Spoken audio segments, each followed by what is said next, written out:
भारतीय सिनेमा के सबसे प्रसिद्ध और प्रिय अभिनेताओं में से एक धर्मेंद्र की बॉलीवुड यात्रा उल्लेखनीय रही है। यहाँ उनके जीवन और करियर पर एक विस्तृत नज़र डाली गई है। प्रारंभिक जीवन और फिल्मों में प्रवेश। जन्म और पृष्ठभूमि। धर्मेंद्र का जन्म 8 दिसंबर 1935 को नसराली, पंजाब, ब्रिटिश भारत, अब पंजाब, पाकिस्तान में हुआ था।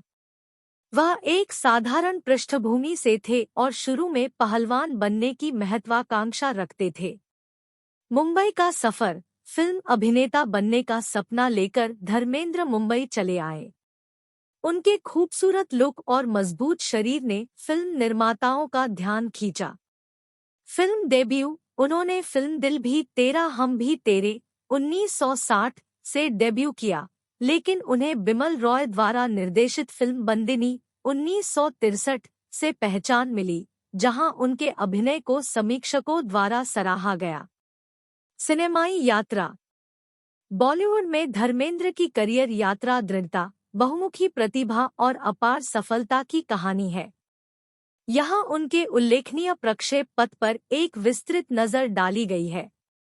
प्रारंभिक संघर्ष और फिल्मों में प्रवेश। विनम्र शुरुआत। 8 दिसंबर 1935 को पंजाब के नसराली में जन्मे धर्मेंद्र एक साधारण पृष्ठभूमि से थे। शुरुआत में वह पहलवान बनने की इच्छा रखते थे, लेकिन किस्मत ने उन्हें अभिनय की ओर प्रेरित किया। मुंबई कॉलिंग। फिल्म अभिनेता बनने के सपने के साथ धर्मेंद्र ने भारतीय सिनेमा के केंद्र मुंबई की ओर रुख किया। उनके आकर्षक लुक और एथलेटिक काया ने फिल्म निर्माताओं का ध्यान खींचा। डेब्यू और पहचान। उन्होंने अपने फिल्मी करियर की शुरुआत फिल्म दिल भी तेरा हम भी तेरे 1960 से की। हालांकि बिमल रॉय द्वारा निर्देशित बंदिनी 1963 में उनकी भूमिका ने उन्हें आलोचकों की प्रशंसा और पहचान दिलाई। स्टारडम में वृद्धि। निर्णायक भूमिका। धर्मेंद्र के करियर में महत्वपूर्ण मोड़ फूल और पत्थर 1966 से आया। एक पीड़ित प्रेमी के उनके चित्रण ने दर्शकों को प्रभावित किया और उन्हें एक प्रमुख अभिनेता के रूप में स्थापित किया। अभिनय में बहुमुखी प्रतिभा। उन्होंने तीव्र एक्शन से भरपूर भूमिकाओं और आकर्षक रोमांटिक पात्रों के बीच सहजता से बदलाव करके अपनी बहुमुखी प्रतिभा का प्रदर्शन किया। उनका ऑन स्क्रीन व्यक्तित्व विविध शैलियों के दर्शकों को पसंद आया। प्रतिष्ठित सहयोग। धर्मेंद्र कई यादगार फिल्मों का हिस्सा थे, जैसे शोले 1975, जहां उन्होंने वीरू की भूमिका निभाई, चुपके चुपके 1975, सीता और गीता 1972 और यादों की बारात 1973 दूसरों के बीच में। प्रतिष्ठित व्यक्तित्व और प्रभाव। एक्शन हीरो और रोमांटिक लीड। उनकी करिश्माई उपस्थिति और एक्शन दृश्यों में निपुणता ने उन्हें एक लोकप्रिय एक्शन हीरो बना दिया। इसके साथ ही प्रमुख अभिनेत्रियों, विशेषकर हेमा मालिनी के साथ उनकी केमिस्ट्री रोमांटिक फिल्मों में प्रसिद्ध हो गई। सांस्कृतिक प्रभाव। धर्मेंद्र की फिल्में अक्सर सामाजिक मूल्यों को प्रतिबिंबित करती थी और पीढ़ी दर पीढ़ी दर्शकों का मनोरंजन करती थी।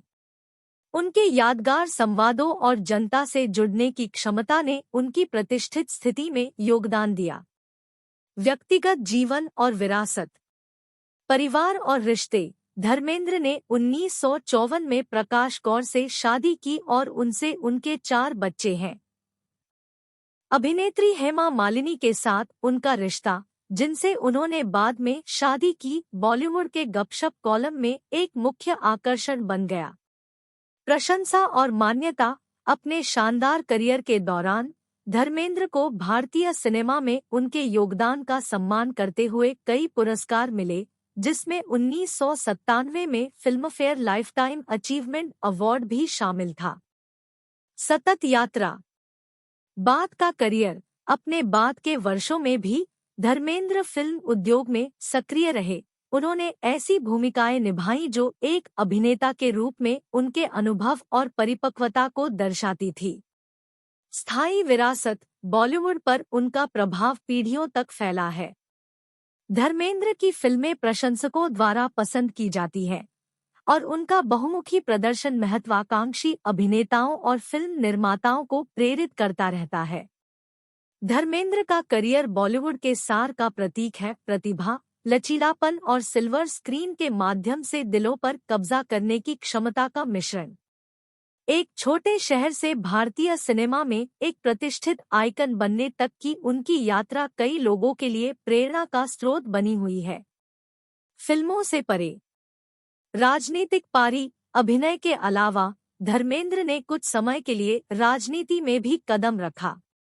वह 2004 में भाजपा के टिकट पर राजस्थान के बीकानेर से सांसद चुने गए। अपनी बहुमुखी प्रतिभा, आकर्षण और प्रभावशाली अभिनय की विशेषता वाले धर्मेंद्र के शानदार करियर ने भारतीय सिनेमा पर एक अमिट छाप छोड़ी है। उन्हें बॉलीवुड इतिहास के सबसे प्रतिष्ठित अभिनेताओं में से एक माना जाता है।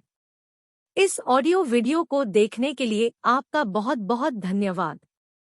अगर आपको यह वाकई पसंद आया तो कृपया लाइक, सब्सक्राइब और कमेंट जरूर करें। धन्यवाद।